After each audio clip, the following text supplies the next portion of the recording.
Yan, hello mga nagabi po sa ating lahat. Ibali pa, uwi na rin. Yan, medyo busog pa.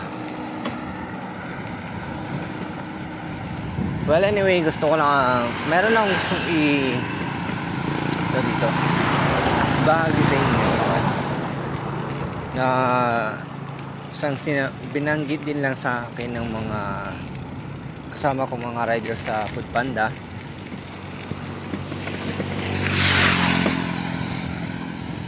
Alam niyo, eto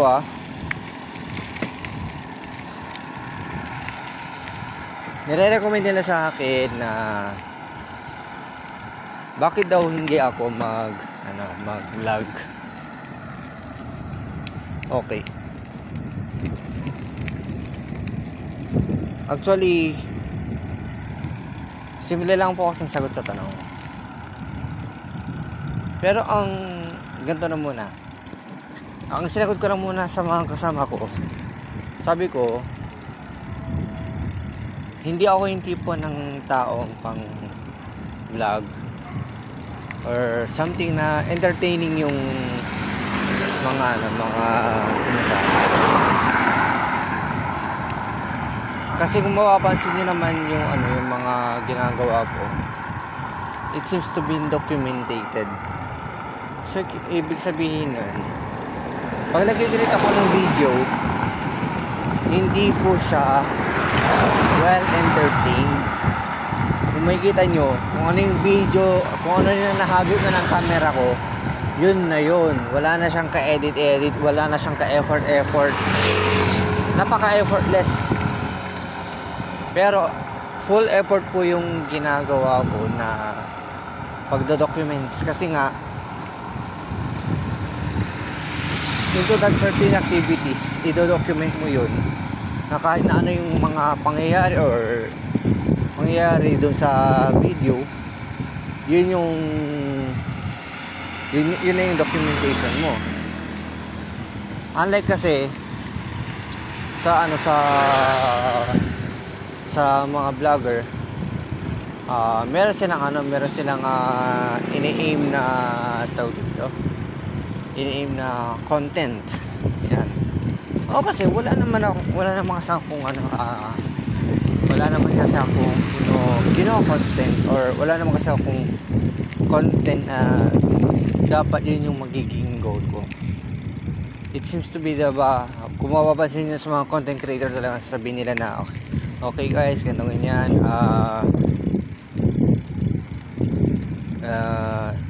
ipaprank natin si ganito, si ganyan, or kung ano pa, na kung saan yun yung goal nila and objective nila para sa content nila. Unlike kasi sa akin na documentator, na kung ano man yung pangyayari lamang sa buong araw na to, naumpisahan ko man yung documentation, na i-document ko man yung buo o hindi, kung ano lang yung nahagip ng dokumentaryong ginagawa ko, yun na po yun.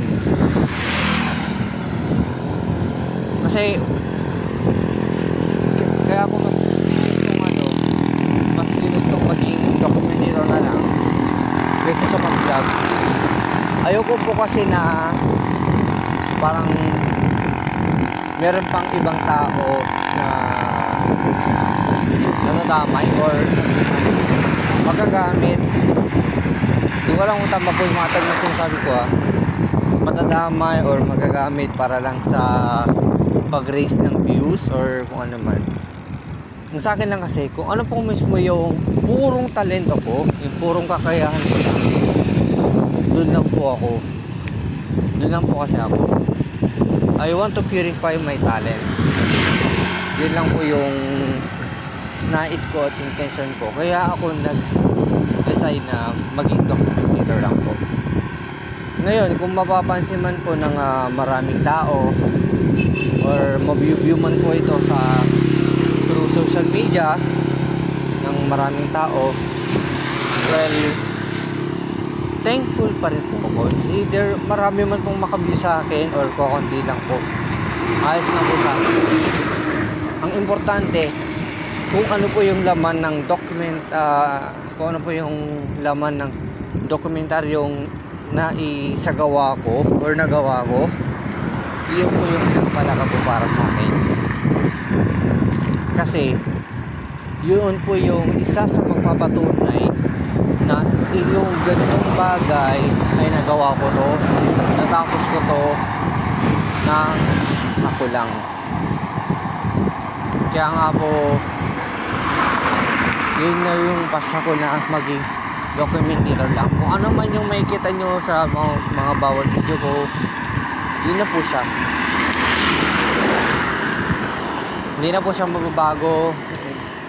Yung pagka-edit, wala na po yan. Ganyan na po talaga yan. Kaya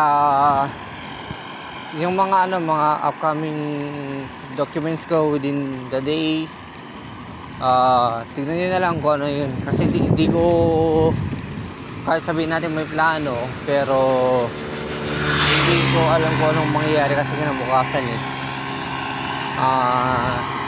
Siyempre hindi naman ako hindi naman ako nakakabasa ng mga, wala namang kakayahan na na makita ko ano mangyayari kinabukasan. Basta sa akin lang kung ano lang po yung ibabahagi ko po para sa inyo, masaya na po ako doon.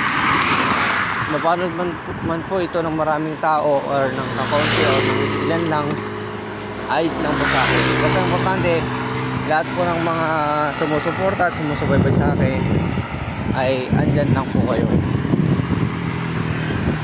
Kaya kung ano man po yung mga bagay-bagay na po na nagagawa ko, pagpasensya nyo na po. Kasi ito lang po yung paraan ko po para maipakita at maipakayag ko po sa inyong lahat yung aking mga munting gawain na gusto ko po maibahagi po sa inyo lahat.